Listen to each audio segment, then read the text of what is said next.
I declare the Council Agenda Briefing Forum of the 15th of February 2022 held in Council Chambers at the City of Subiaco open at 5:30 p.m. I welcome councillors, staff, the media and members of the community. On behalf of the City of Subiaco, I acknowledge the Whadjuk Noongar people as traditional custodians of the area. We recognise their cultural connection to the land and waterways of Subiaco and their continuing contribution to our city. Please note that this meeting is being live streamed and recorded, and by being present at this meeting, members of the public consent to the possibility that their image and voice may be live streamed to the public.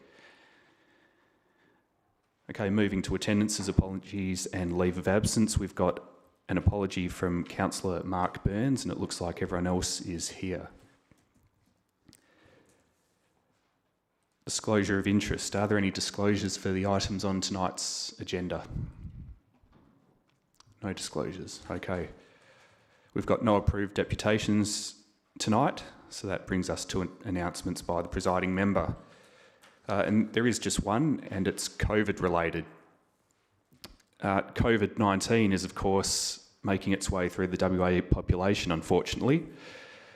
Inevitably, this is going to impact on how we conduct our council meetings and our committee meetings, particularly when the state government allows more people through our border and COVID-19 numbers start to spike. The city is therefore making some changes to the live streaming technology that we use for our meetings to ensure that our technology is ready and fit for purpose. Specifically, we're wanting to be able to cater for hybrid attendances, allowing a combination of in-person and electronic attendance in a way that can all be live streamed. At present, we can stream the 4 cameras in these chambers or stream an electronic meeting where everyone attends via Zoom, but we can't currently stream a combination. So, installation of new features is scheduled for Friday the 18th of February 2022, with the aim that this will be up and running for the February Council meeting on Tuesday 22nd of February 2022. In other words, a week from now. So what this means is Zoom windows will be able to be added to the live stream, and they'll appear alongside the cameras which we already stream from the gallery and the chambers. And all audio from the microphones in front of you, as well as Zoom, will be heard through the live stream. Now tonight you may have noticed that not all staff are in attendance in person. This is because the city's COVID-19 protocol is in place whereby staff are split into 2 teams.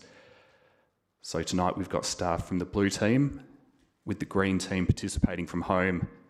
I understand this means that the green team are viewing the live stream and will communicate with us by phone as necessary.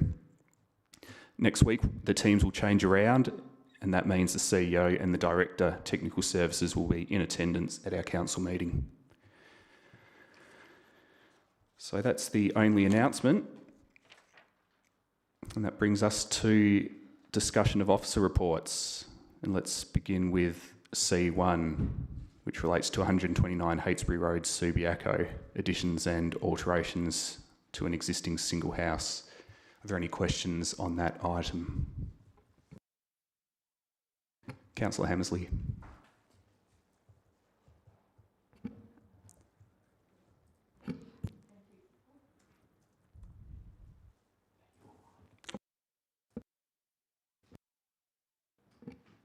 Thank you. Yes, there have been a number of questions raised by a number of elected members already since we received the agenda, which have been helpful.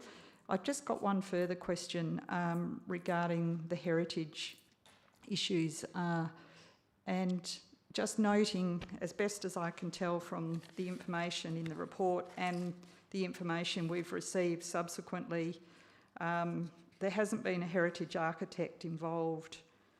A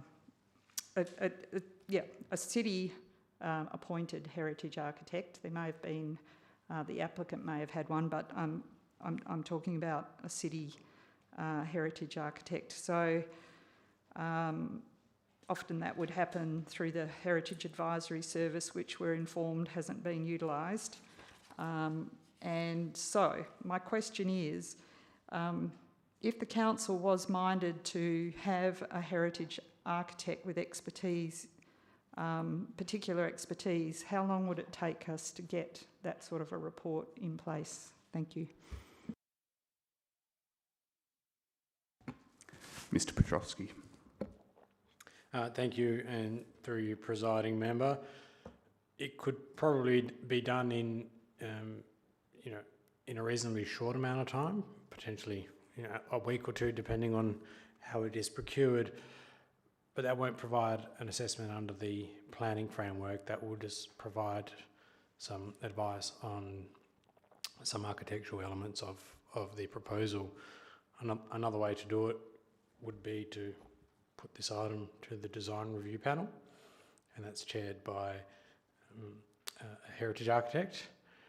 Again, it would still rely on the planning assessment, and the city's coordinator of heritage and projects has reviewed the proposal, and in her professional opinion has provided advice that it is acceptable on heritage grounds.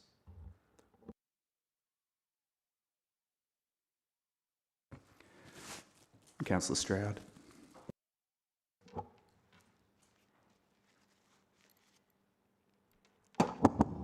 Yes, thank you, Mayor. Following along on the heritage line, from my understanding, the applicant has not used a heritage architect in any way. Or am I wrong in that? Because it does seem that a number of the amendments have a heritage focus to them. So could you please first confirm if there was any use of heritage advice or architect? Thank you. Thank you, and through you, presiding member. The city provides a heritage advisory service as an incentive, and that's available to this property. However, it wasn't used in this instance.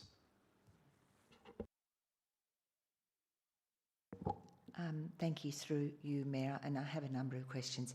Yes, I appreciate that, but do we know if the applicant used, with all the documentation that you received, are you aware of any use of a heritage architect or advisor in any way?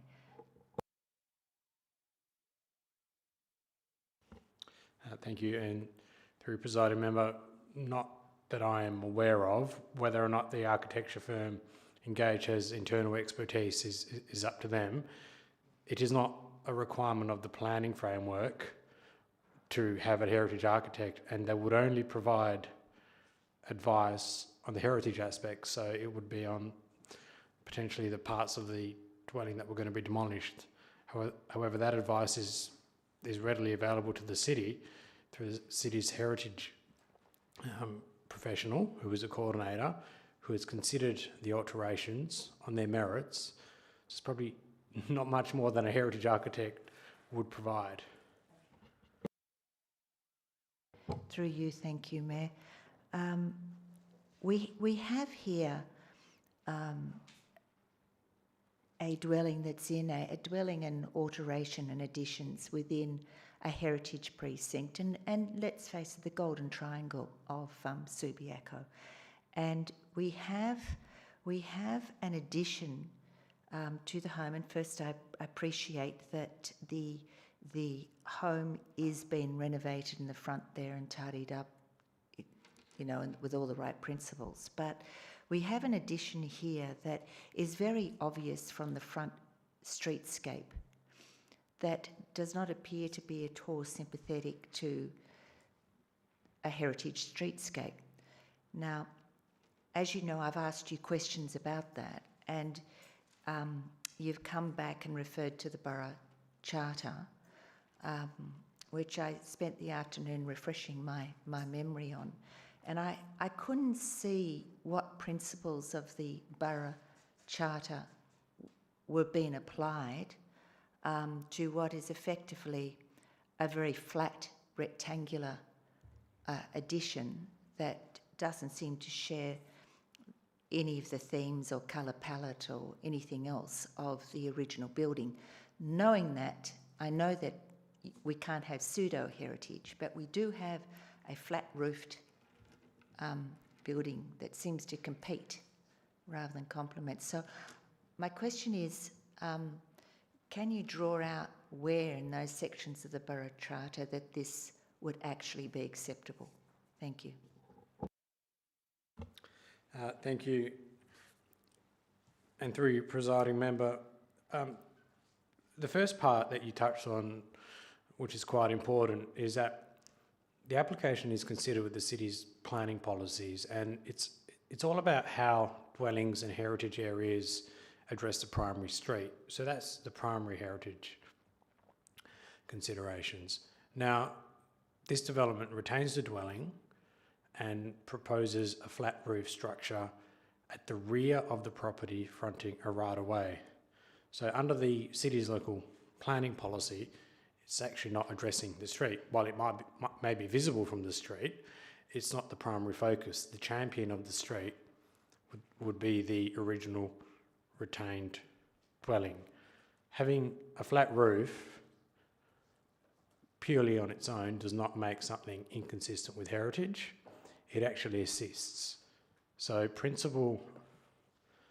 Article 22 of the Borough Charter says that new work, such as additions or changes, may be acceptable where it respects and does not distort or obscure the cultural significance of the place or detract from its interpretation. And the second point says that new work should be readily identifiable as such. And then it then goes on to say that imitation should generally be avoided. So if council's of the mind to have a pitch roof just to imitate other pitch roofs in the area, that's probably the main, the focus that we're getting away from. The new addition is a flat roof, but it is sympathetic. It is in similar colours and materials, organic materials to other places in the street, and this is the part of the Borough Charter where we think it's acceptable with council's planning policies. Primarily, it is also behind the main dwelling and on the rear right of way.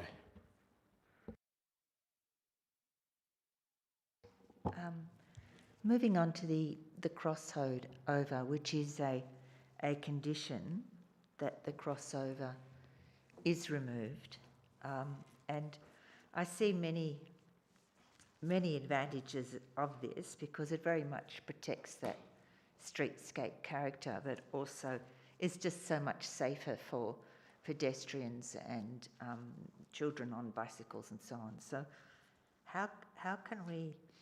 So at this stage it stands as a condition of approval. So I assume that could be contested at SAT or whatever. Do we have a feeling of whether we can pull off that condition? Thank you.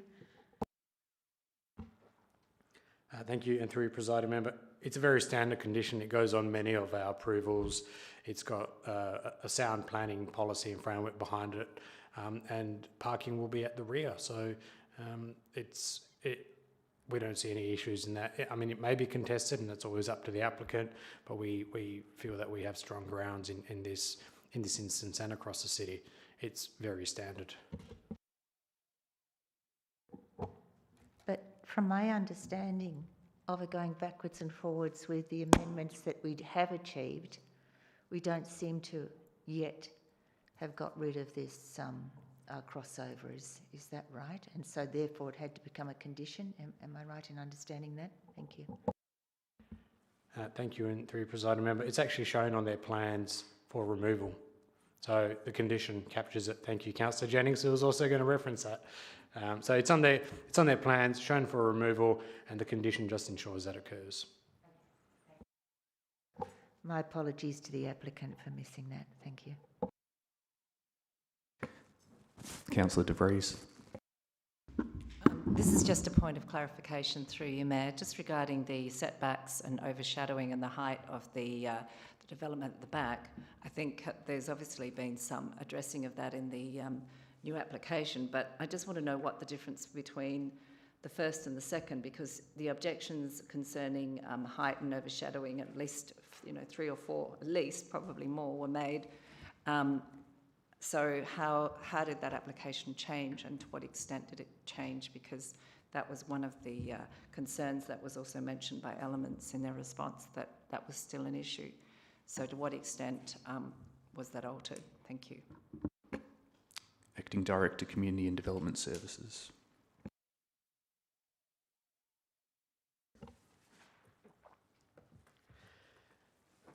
Thank you, and through you, presiding member. So the main changes were an increase in the setback to the eastern boundary and also to the right of way as well. So that were the two main points that came out through the amended plans. Sorry, through you, Mayor, just point of clarification, how much was that changed? Just the actual amount, sorry, because I haven't got the plans of the original with the new one, with the current one. Thanks.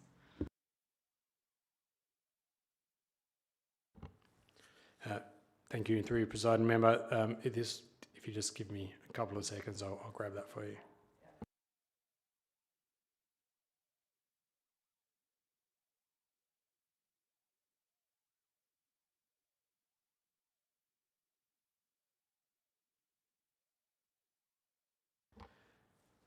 So the setback from the right-of-way was originally 1 metre, and obviously the overshadowing is on the south and the properties behind, so it's now increased to 2.3 metres for the right-of-way, and we'll just find out for the eastern boundary. Happy to take other questions.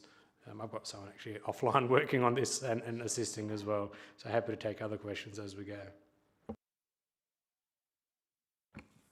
Councillor Powell. Yes, thank you, Mayor, and through you, Mayor. Again, this is to do with the overshadowing and the 3 bullet points, top bullet points made on page 12. It says that major openings, this building will cause have solar effects on major openings on the apartments at 112 Hensman. How many apartments will it affect? How many openings are there? What type of openings are they? Are they habitable rooms or not? And I'll start off with that if we could. Then I've probably got some other questions. All right, thank you.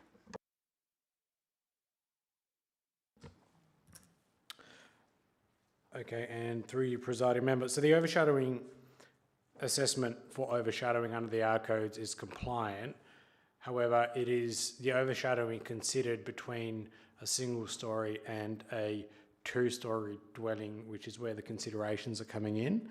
So the rear of the property has the right of way, and then there's unusually some dwellings in the rear of property which are essentially up to the boundary without a fence. So the assessment undertaken considered that even if it was a single-story house, that would still overshadow the major openings of those apartments, of those dwellings in any event. So the actual discretion being sought is whether it's a single or double, and regardless of whether it's a single story or double story, it's still going to overshadow those major openings. So, and I'll just go back to the other question about the setbacks for the eastern boundary. Previously, the setbacks were 1 metre, and now they have increased up to 3 metres. So the smallest amount of setback is 1.2 metres to stairs. However, the majority is between 2.55 and 3 metre setback. Yes, but I'm also interested in what those openings lead to. If it's not habitable rooms, then that's a different matter. But if it's overshadowing somebody's living room or somebody's bedroom, what sort of rooms are being overshadowed by this proposal?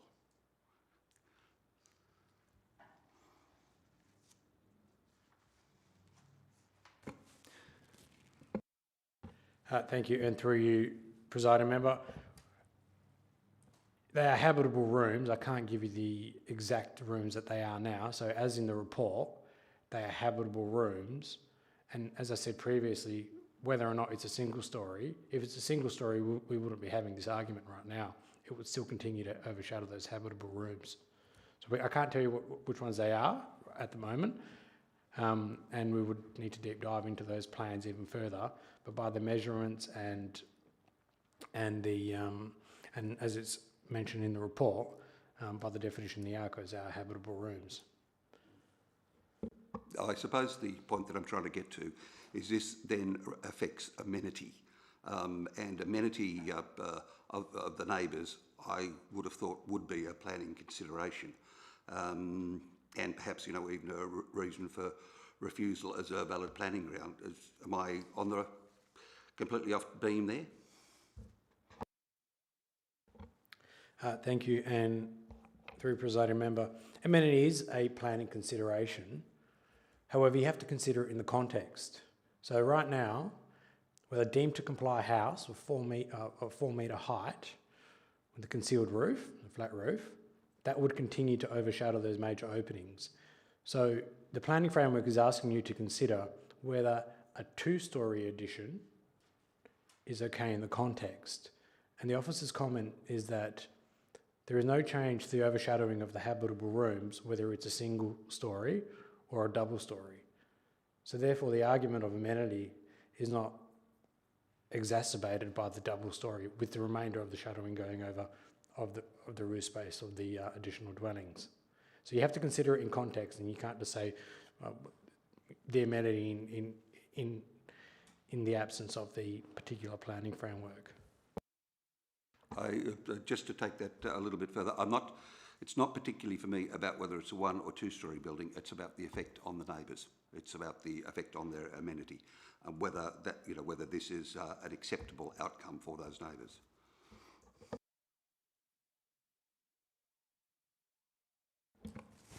Is there a question that you're able to answer, Mr. Petrovsky, or do we need to rephrase it? That's good enough. So the planning framework is asking you to consider amenity in the discretion. So it's asking you to consider whether amenity is going to be impacted by the additional discretion. So you are required to consider that in that context through the planning framework. Thank you, and if I could move on to something completely different. It's condition 6 in regard to the dilapidation reports. For me, that seems to be quite unusual to have a private residential requiring dilapidation reports for the neighbours. I would have thought that was more usually associated with bigger building projects where there were excavation and pilings going in. Can you explain to me why this condition is necessary with this bill, please? Thank you, and through presiding member, it's not unusual in a heritage area. So it was on the advice from our heritage coordinator.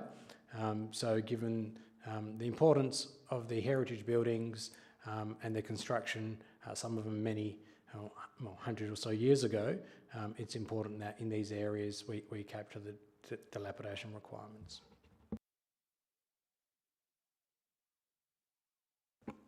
Councillor Kosovich.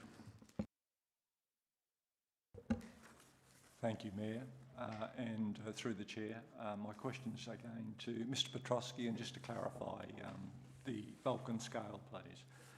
Does the applicant's now substantially amended plans accurately reflect and depict the heights and lengths of walls together with ground levels, and thereby give neighbouring property owners a complete and accurate picture of the bulk and scale of the development?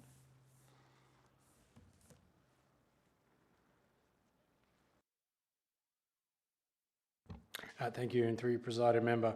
Yes, so the plans that were provided were consistent with the requirements in the LPS regulations, and they were satisfactory to the city and were able to be appropriately assessed and understood.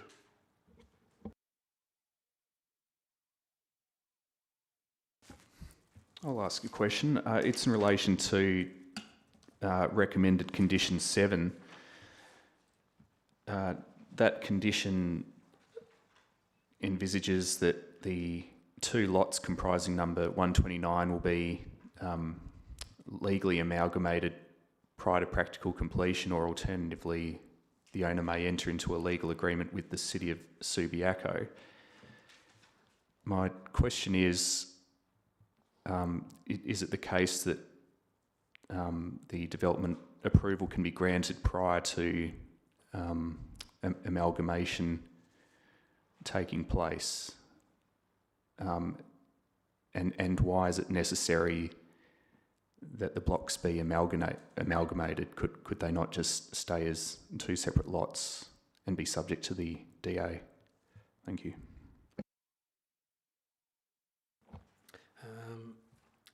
Thank you, and through you, presiding member, unfortunately, it's quite common to have buildings, especially in older established areas, go over legal title boundaries.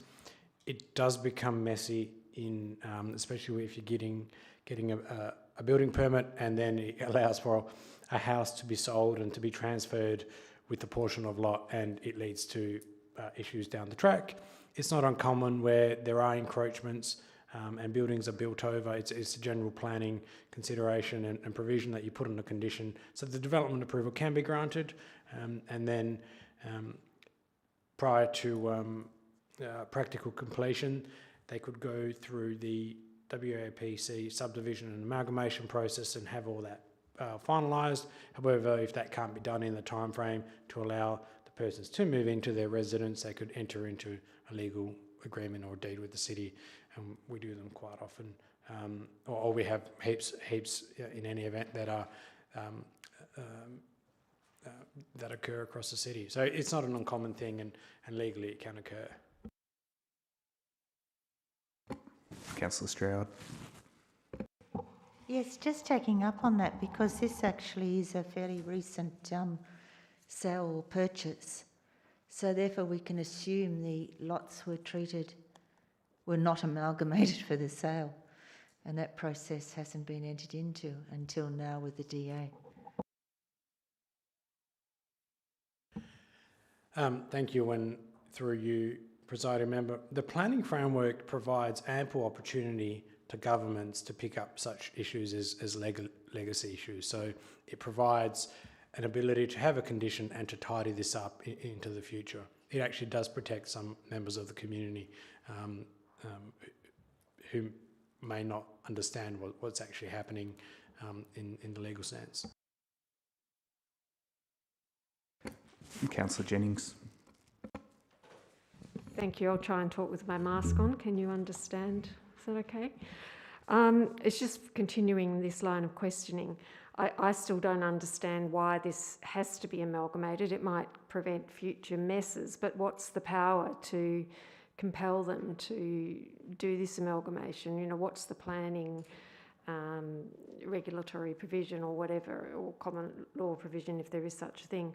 Because and just playing a devil's advocate here, to amalgamate's an expensive process, and it's actually quite a flexible thing in future if, you know, when that day comes when this house, if they get approval and that addition gets demolished, they'd have two titles without having to go through the process of subdivision. But anyway, I just want to know what's the basis of compelling them to do it, other than Subiaco just thinks it's a good idea that this be done for tidiness or preventing future problems between future vendors and purchasers of the property. Thanks. Thank you, and through you, presiding member, I'm going to rely on orderly and proper planning in the context of the development approval sought and the costs of that, just the application and also the construction and the design. A subdivision process is relatively minor in that, and it's quite a straightforward process with an application to the Planning Commission. And my understanding of that is because I've done many subdivision applications in previous roles. So it's all about cadastre, orderly and proper planning, and it doesn't tie them into requiring it or doing it. So they can actually enter into a deed to do it in the long run, but it's absolutely provided for under the planning framework and what planning decision makers can enact under the Planning and Development Act and the local planning scheme regulations.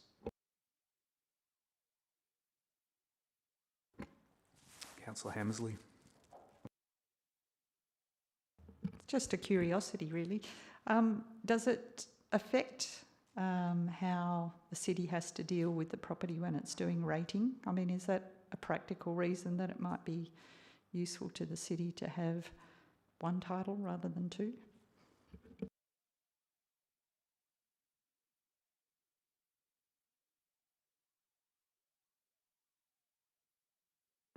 No, thank you, through your presiding member. Not to my knowledge, I don't think it has any impacts on rates. Councillor De Vries. You may not be able to answer this, but I believe that the owners or the developers of the property were quite happy to talk to the neighbours and discuss the issues that have been of concern, but the letter from Elements indicates that didn't happen. Is there any opportunity still for that to happen, or is that something that we would probably have done quite a while ago if that was on the cards? Thank you. Through you, Mayor. Sorry. Mr Petrovski, the question was around neighbour consultation, and the suggestion is that the developer offered to consult with neighbours or to discuss the development with them, but it hasn't happened, and in the circumstances, is there an opportunity for that to now occur? Thank you, and through you, presiding member, we always encourage applicants to speak with their neighbours and vice versa when development applications happen. Sometimes it occurs, and most times it actually does, and it's a really good community building exercise. However, community consultation has occurred, and then amended plans which aren't required by legislation to be sent out, were sent out, and time was given. We are now at a statutory time frame, and that's coming up. So all the opportunities have been provided to neighbours and residents to provide their input. They've been taken on board. They've actually shaped amended outcomes. It's now time for council to make a decision. It's over time, and that goes to the council meetings not occurring in January. So we recommend that a timely decision is made in this instance. It doesn't preclude the neighbours continuing to discuss matters. Councillor Powell. Yes, thank you, and through you, Mayor. Just very briefly back to the openings and the apartments next to this or behind this development. Look, I do realise we're operating under some sort of difficulty with the COVID. Could some information be provided to me during this week or to elected members during this week about what actual areas are going to be affected in the apartments opposite, especially the habitable areas?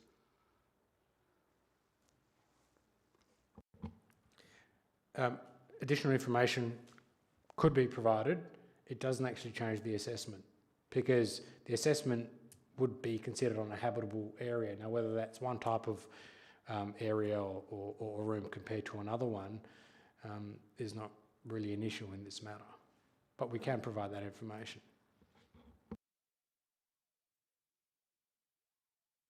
Okay, looks like there's no further questions, so let's move on to item C2, the proposed expanded Kings Road Heritage Area and draft modified local planning policy 3.13. Are there any questions? No.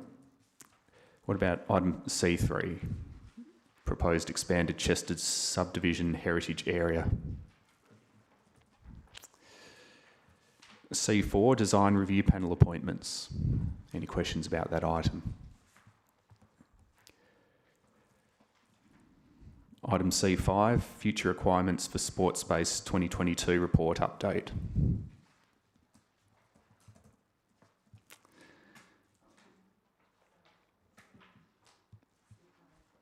That's item C5.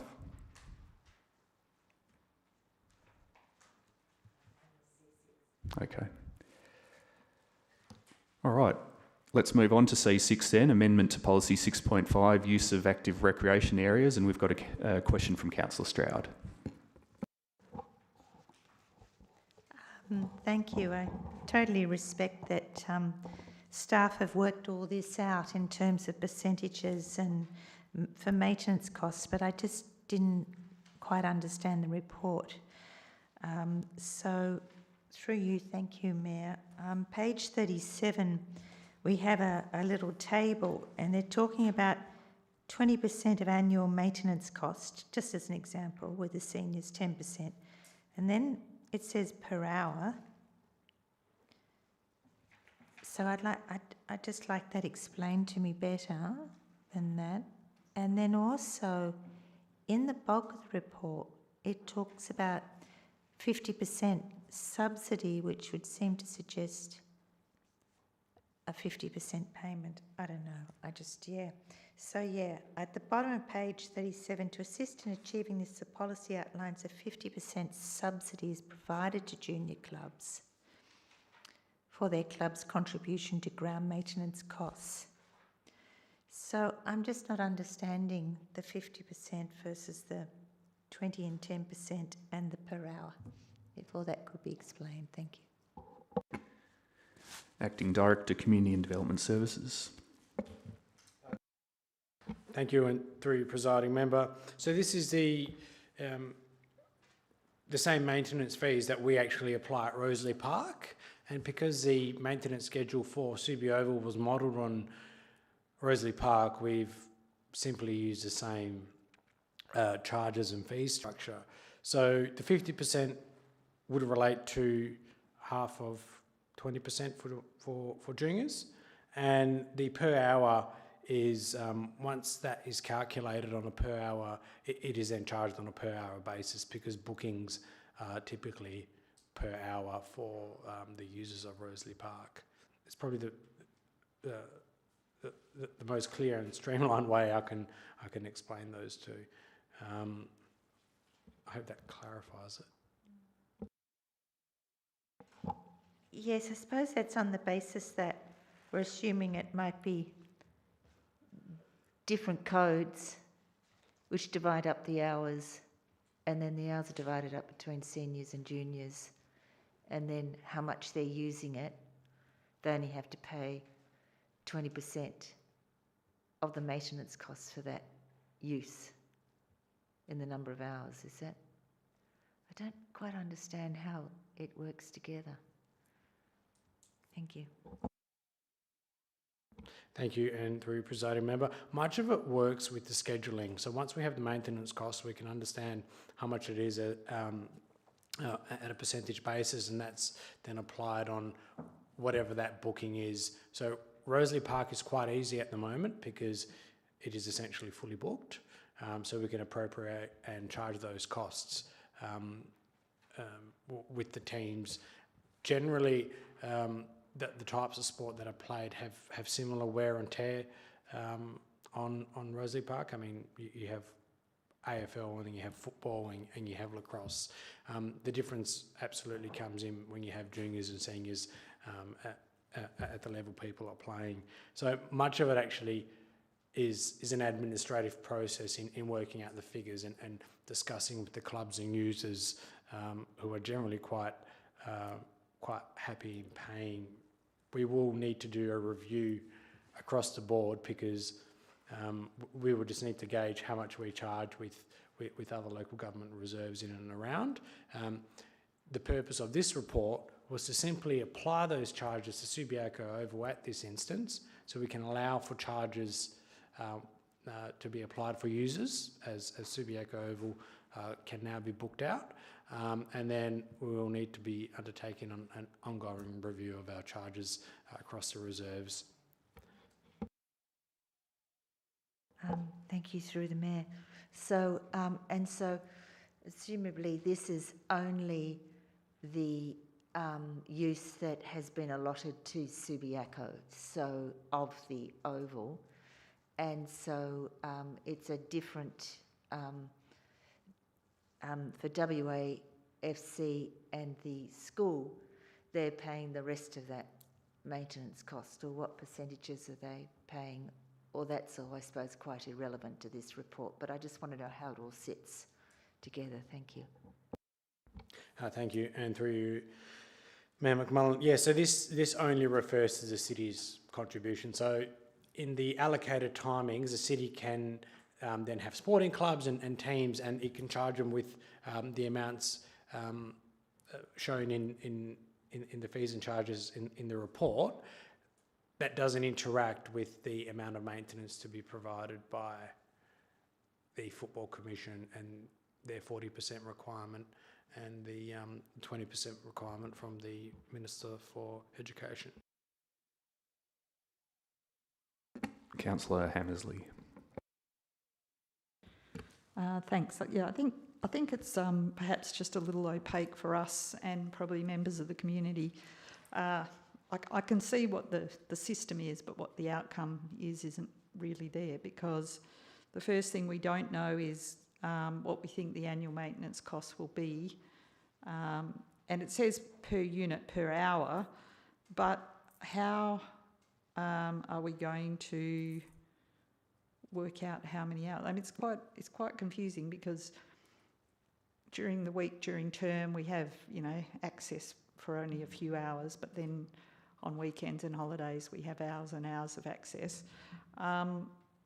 So I'm just wondering, as I read it, if I can ask the question this way: am I wrong in understanding that 20% of the annual maintenance cost is the total maintenance of the oval?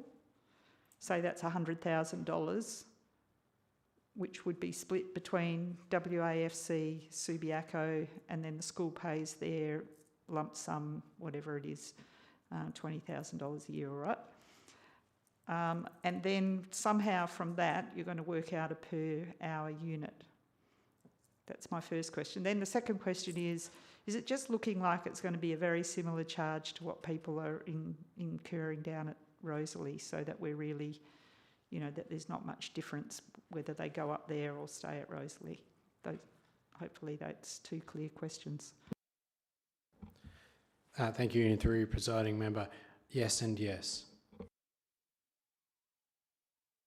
Well, actually, I think the answer to the first question would be no. Councillor Hammersley's not wrong, therefore she's right.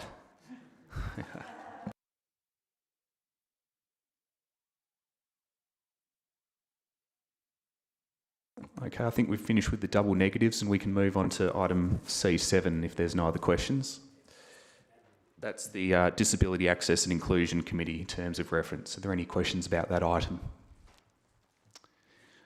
Item C8, the Economic and Business Sustainability Advisory Committee, Review of Terms of Reference. Any questions about that? Councillor Stroud. Thank you. Through you, Mayor. Down to membership. Just worries me a bit, the change of membership. I sense there's more flexibility in it, but to have 4 elected members and then to effectively you could end up with only 2 members from the community and a maximum of 4, to me I'm just worried whether that is a sufficient external contribution to the Economic Business Committee, and whether it's not too heavily weighted by council members. So we usually have say a member from a town team, which would be, in the past has been Subiaco. We've had a member of Western Suburbs Business Association. Now, that could be it. It could be just those 2 and then 4 of elected members. And I feel we're missing out here and not drawing more from the community. So I'm just interested in how the city has come up with this. Thank you. I might answer that one. There's been quite a bit of discussion over the summer break between the councillors who are going to be appointed to EBSAC and the economic development staff from the city. And the intention of those discussions was to, I suppose, take a fresh look at what hasn't worked on EBSAC in the past few years and how EBSAC can work better. One of the ideas that came out of those discussions was that a more agile, cut down EBSAC may result in better decision making that is more suited to business needs. Now, as to the minimum of 2 and maximum of 4 representatives from the Subiaco community, that just allows a little bit more flexibility because we're not prescribing set numbers of people from multiple categories. We're just saying a minimum of 2, maximum of 4 representatives from the Subiaco community. Now, as to your question, which essentially goes to the merits of the change, I think that might partly be a matter to bring out in next week's debate, but I might ask for a staff comment on that because there will be a staff view on whether we're missing out on any community representation by the change. So I'll hand over to Mr. Petrovsky to comment on that, please. Thank you, and through you, Mayor McMullen, I think you're both absolutely correct in that council should have a mind to balancing community input, but also having a committee that's quite nimble and able to meet. So sometimes issues occur if you have so many external people who, for whatever reason, for very legitimate reasons, can't attend and you can't actually achieve a quorum. So one reason for having a smaller committee would be to have a quorum, well, to make it easier to achieve a quorum, given the requirements of the Local Government Act. Given that this can come back to council to a point, if it's not working to have only a small number of members, council can invite other additional people as well. So we've taken on some feedback from some of the elected members who are who've been nominated on EBSAC, and we think going forward this is probably a good way to work it. And if it doesn't work, then we can always come back to council with a report to say, you know, we think we need more community representation. Strong sentiments from the community at the moment are, you've consulted with us quite often, get on board and start doing things. So we want to action this pretty quickly.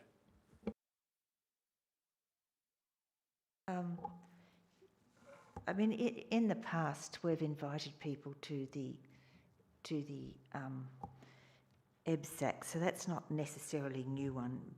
But I'm also concerned about the voting, and I just wondered if that had also been considered, because I assume that people who are invited to contribute for that particular session will not have a vote. The vote will be purely rest with the membership, and therefore we could have an imbalance of just, you know, voting coming from council members. So had that been thought of too? I appreciate the quorum is a good idea, but had the voting aspect of it also been considered? Thank you. Thank you, and through your presiding member, yes, it has. Originally, the invitees were included in the membership section, and then we moved it out of the membership section, so to again address the quorum requirements. The council can determine a different quorum requirement under the Local Government Act, and that's by absolute majority, so that's something that can occur. However, we felt that sometimes invitation to meetings can be on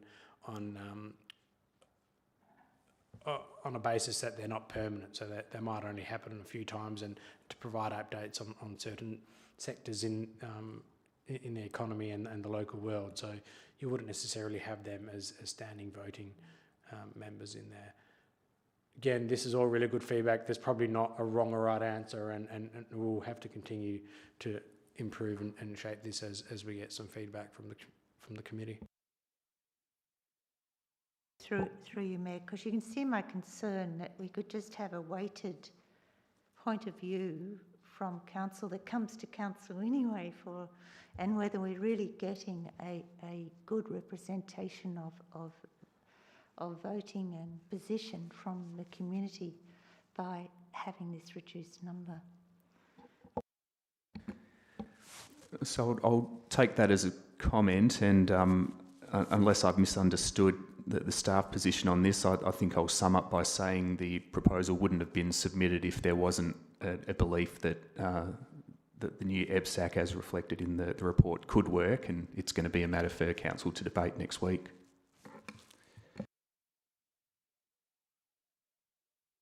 Okay, no other questions? Let's go to C9, Statutory Review of the West Australian Food Act 2008. Councillor White. Yes, if I may. Given this is affecting, proposal will affect Subi food businesses, how many Subi food businesses were consulted? Mr. Russell. Thank you, and through you, Presiding Member. Unfortunately, we weren't able to do any consultation during the preparation of this report. The timeframes provided to us by the Department of Health, and with the consultation being over the Christmas and New Year period, and with the deadline being the 14th of March, we simply haven't had the time to do any external consultation.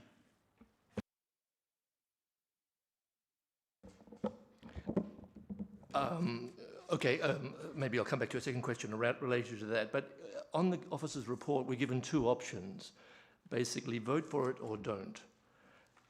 There seem to be other variations in this. I mean, we're asking for people to submit information every 2 years. It's an increased, I mean, I'm not against it, but it's an increased bureaucratic regulatory function that local businesses will have to comply with. Why 2 years? Why not every 6 months? Why not every 5 years? Thank you, and through you, Presiding Member. The 2 years is based on discussions with the city's solicitor, where it was suggested that 2 years was a good time to make sure that we had accurate information in the event that we needed to be certain of the entity that was responsible for a food business, but not being too onerous on the food business itself to make it become a bureaucratic process. And lastly, if I can somehow bridge the gap between comment and question, the question, I suppose, is we are asked now next week then to adopt something which will affect the local businesses to which they've had no say, and will increase their regulatory burden. Is this the only way we can go about, turning this into a question, is this the only way we can go about this issue? It doesn't seem we've done it the right way.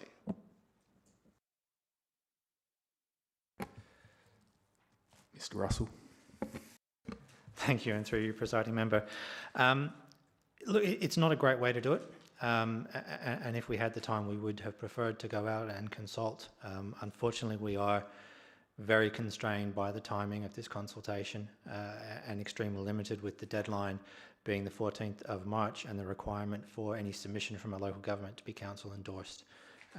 It really has hamstrung us in what we can do.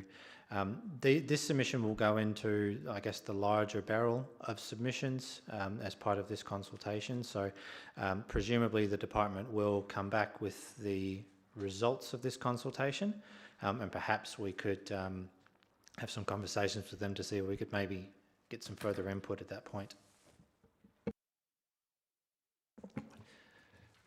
I'll ask one, then I'll go back to you, Councillor White. My question is, does the city have any particular special seat at any table in this consultation, or are we just a stakeholder amongst many, and could anyone, including a food vendor, participate in the consultation that we're participating in? Thank you, and through you, Presiding Member. Yes, we just have a standard seat that the same seat that a food business would have. The consultation is open to food business proprietors, members of the community, anyone that wishes to make a submission. Councillor White. Okay, I'll just round out the questions then. Mr. Russell, in your view, does the city have enough insight into the regulatory landscape to be able to provide a sensible submission on the changes to the Food Act, or do you feel that there's something missing that might have been aided by a community consultation process, but before we made our submission. Thank you, and through you, Presiding Member, it's very difficult to answer that question. Certainly, we have been working within the framework of the Food Act since its implementation, 2008, 2009, and the Environmental Health Officers and I are very familiar with the Act and how it works, and with some of the case law that has been established through proceedings under the Act. Whether or not we would have additional submissions through consultation, I don't know that I could answer that with any certainty. Councillor Stroud. Yes, thank you. Yes, the way I understood this, which is pretty typical with statutory reviews, is it does go out to everybody besides local governments. It goes out to individuals, food businesses, whatever. But I'm interested in, there's I found this a very interesting report. Thanks, Nathan. And obviously, there must be at times how important it must be for the definitions of individual versus body corporate and so on. And I just wondered, generally with the points you made, it must be a conversation that not only we have a position on, but a lot of our local governments and so on. And I just wondered what conversations you were having and whether also Walga was having any play in this as well. Thank you. Thank you, and through you, Presiding Member. I do believe that Walga is coordinating a submission on behalf of the local government sector in general. Certainly while we were preparing this report, we had a number of conversations with colleagues at other local governments to discuss sort of their concerns and what they were thinking, to make sure that we were, I guess, along the similar lines and thinking along the same path, and to get their feelings on what our thoughts were for this submission.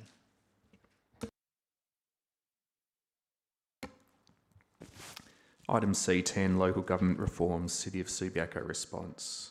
Okay, it looks like we don't have a report ready yet, but it will be ready for next week's meeting, so there's nothing to discuss tonight. C11, Financial Statements and Reports for the month ending 30 November 2021. Any questions? Item C12, C11. I think it is C11, but it might be C12, but because they've got the same structure, I think I can ask it under C11, if I may. Thank you. It's just, interestingly, some of those big aged debtors, Homebase and Chelmsford House, etc., there it says it's in relation to rates charges, and we're putting them in that aged debtor thing. But, I mean, we've got a whole lot of probably outstanding rates from lots of residents or ratepayers in the city, but we don't put those in that aged debtor. So I'm just wondering why we put those in that report as opposed to like a rate, just the rate reconciliation statement. What is the thinking behind that? Just because they're big amounts, is that why? Thanks.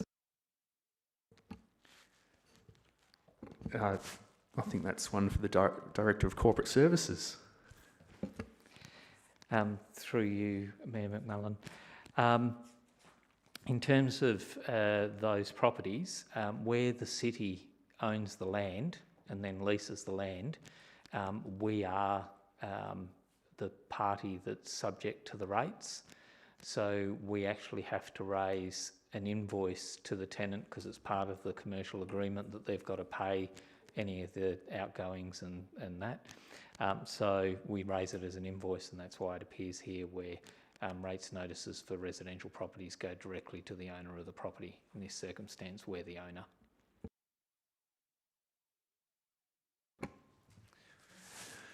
Any remaining questions on C11 or C12? Good.